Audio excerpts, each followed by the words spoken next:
नमस्कार दोस्तों, मैं प्रदीप राठौर एक फाइनेंस कोच और मैं आपको बताऊंगा कि 50-30-20 रूल क्या है और कैसे ये अप्लाई होता है, कैसे ये काम करता है। आप एक सैलरी पर्सन व्यक्ति हैं, आपके पास अकाउंट में सैलरी आती है। ये सैलरी 50,000 रुपये है या 1 लाख रुपए तक इनकम है मंथली। समझते हैं कि एक राहुल नाम का व्यक्ति है जिसकी सैलरी 50,000 रुपये महीना है।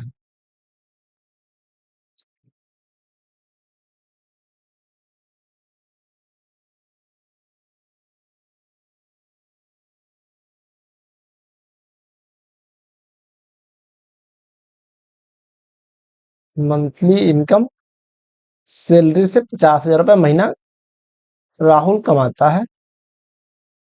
राहुल के पास महीने में इनकम आई और इनकम बचती नहीं है। ये और आने के बाद जैसे महीने का एंड हुआ उससे पहले ही इनकम एक्सपेंस खर्च हो जाती है, सारी की सारी इनकम। तो राहुल को पता चलता है कि एक कोई रूल होता है, उस रूल का नाम है 50-30-20 रूल। ये बजटिंग में काम करता। तो राहुल को जैसे ही नियम पता चला तो राहुल ने पाँच अपनी इनकम का 50% नीड में खर्च कर दिया, मतलब जरूरतें क्या हैं, और 30% वांट्स में खर्च कर दिया। 20% रुपए सेविंग कर लिया या इन्वेस्ट कर दिया।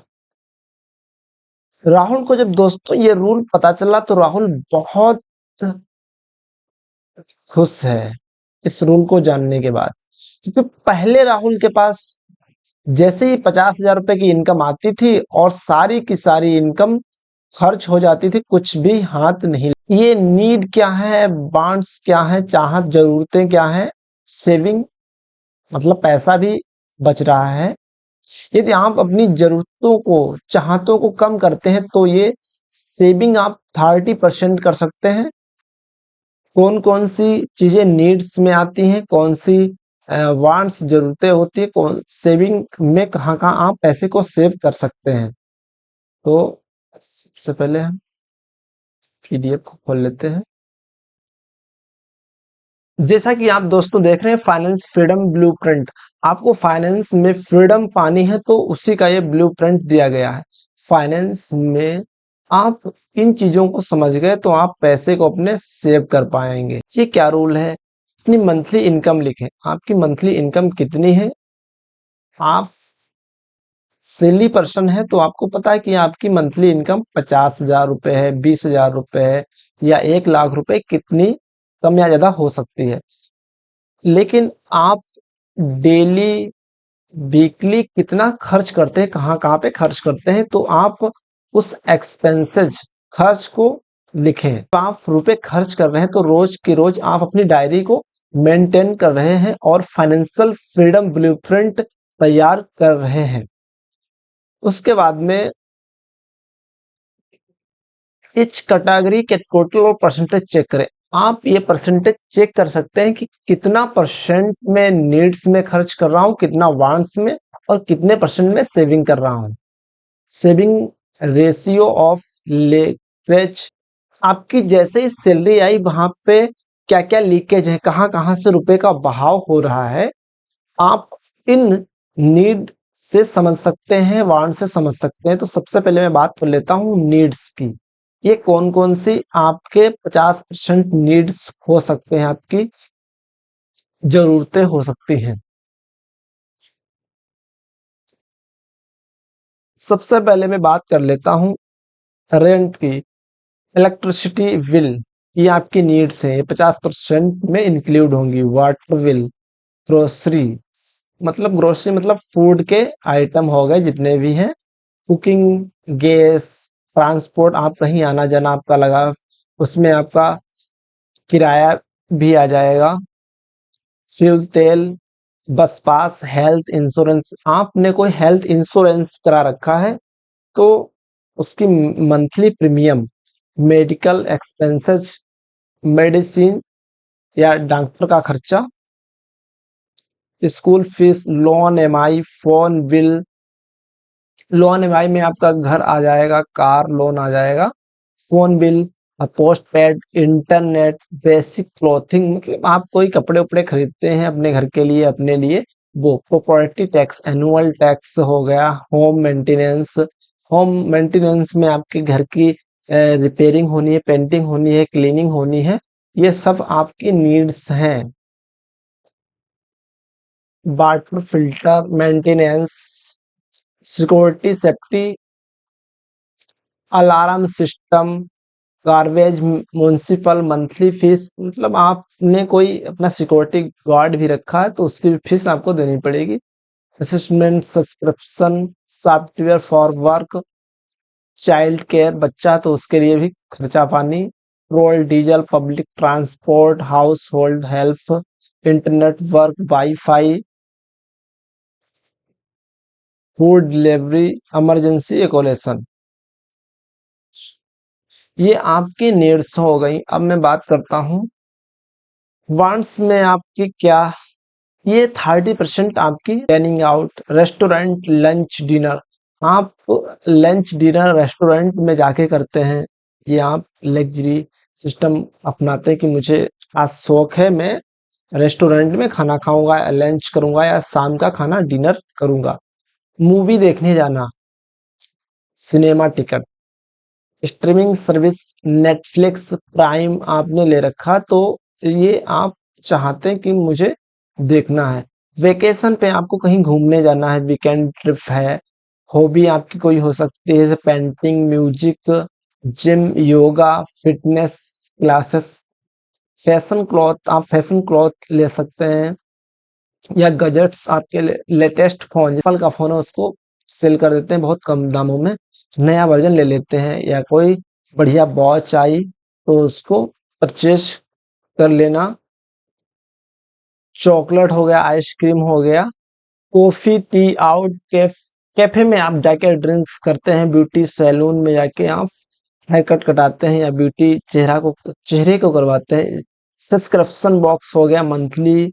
गेमिंग में आप अपना रुपए खर्च करते हैं, इवेंट्स या पार्टीज में जाते हैं, दोस्तों के साथ फ्रेंडशिप करते हैं। Social media ads option, boost, या बुक्स हो गया, नोवेल कॉम्स, travel ticket, shopping online, weekend, electronics item में earphone, smartwatch, streaming and add on, music, extra snack, restaurant, fine dining, special photography, event ticket. ये आपके इतने ज्यादा, ये चीजें आपकी वांट्स हो गई, इनको आप चाहते हैं कि मैं अपने शौक ज्यादा से ज्यादा करूं। आप ये समझिए कि आप जितने कम अपने शौक करेंगे, जो आपके जरूरी चीजें हैं उनको आप अपने शौक कीजिए, उनको लीजिए, उनमें अपना रुपए खर्च कीजिए। इन चीजों में आप कमी कर लेंगे, इन चीजों में आप देखेंगे कौन कौन सी चीजें आपकी लाइफ में जरूरी हैं बहुत ज्यादा, तो उन्हीं पे करिए, बाकी आप रुपए को अपने सेव कर सकते हैं। अब हम बात करेंगे कि आप अपने रुपए को कहाँ कहाँ सेव कर सकते हैं। ये सबसे इम्पोर्टेंट, आप अपने रुपए को कहाँ इन्वेस्ट कर सकते हैं। सबसे पहले आपको अपने रुपए को सेविंग करनी है, तो सेविंग में आप सबसे पहले क्रिएट कीजिए इमरजेंसी फंड। इमरजेंसी फंड का मतलब है कि आपका महीने में कितना ज्यादा खर्चा आता है, आपकी वांट्स कितनी है, नीड कितनी है, जो भी आपका मंथली रुपए खर्च होता है उस तरीके से आपके पास मिनिमम 3 महीने या 6 महीने का इमरजेंसी फंड होना चाहिए। आप 6 महीने तक ना कमाए फिर भी आपका पैसा जो रखा है वो आपकी जरूरतों को पूरा करते रहे, इसे हमें इमरजेंसी फंड कहते हैं। तो ये आप एवरेज लगा लीजिए कि महीने में आपका कितना ज्यादा खर्चा हो जाता है। मान लीजिए आपका महीने में 30,000 रुपये खर्च होता है, तो आप 6 माह तक मल्टीप्लाई 6, 1,80,000 रुपए आपके पास इमरजेंसी फंड होना चाहिए 6 मंथ का। अब आप इसको कहाँ-कहाँ सेव कर सकते हैं? बैंक में आप इसको डाल सकते हैं या कोई लिक्विड फंड ले सकते हैं। Mutual fund mutual fund SIP देख लीजिए किस बैंक में बेहतर आपके लिए रहेगा, उस बैंक में कर सकते हैं या पॉलिसी बाजार से इन्वेस्ट कर सकते हैं। पीपीएफ अकाउंट खोल के आप लॉन्ग टर्म या सेविंग कर सकते हैं। स्टॉक इक्विटी में, शेयर मार्केट में इन्वेस्ट कर सकते हैं। गोल्ड आप फिजिकल गोल्ड भी परचेज कर सकते हैं या डिजिटल गोल्ड भी परचेज कर सकते हैं। आप इसको ईटीएफ में ले सकते हैं। रियल एस्टेट मतलब आप कोई लैंड, आपको प्रॉपर्टी आप परचेज करते हैं। डेप्ट रीपेमेंट, लोन रीपेमेंट ले सकते हैं। डिजिटल एसेट्स आप ले सकते हैं जैसे crypto currency, insurance, saving, life insurance, child education fund, recurring deposit, monthly FD. ये मतलब एफडी दूसरी चीज होती है, इसमें थोड़ा आरडी में कुछ बढ़ के पेमेंट मिलता है।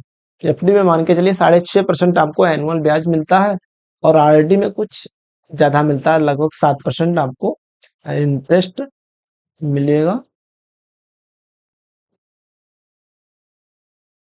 हेल्थ फंड, इंश्योरेंस करा सकते हैं। बिजनेस इन्वेस्टमेंट, आप कोई साइड में बिजनेस अपना सेटअप तैयार कर सकते हैं या बॉन्ड्स में पैसा लगा सकते हैं। गवर्नमेंट बॉन्ड्स हो सकते हैं या cooperative bonds.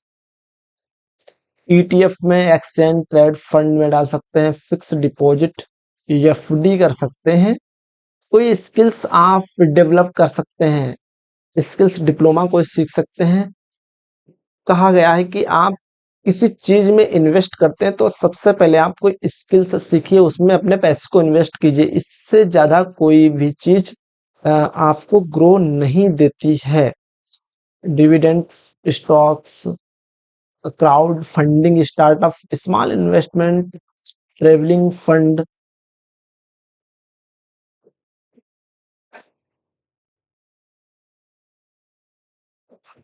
Property maintenance fund.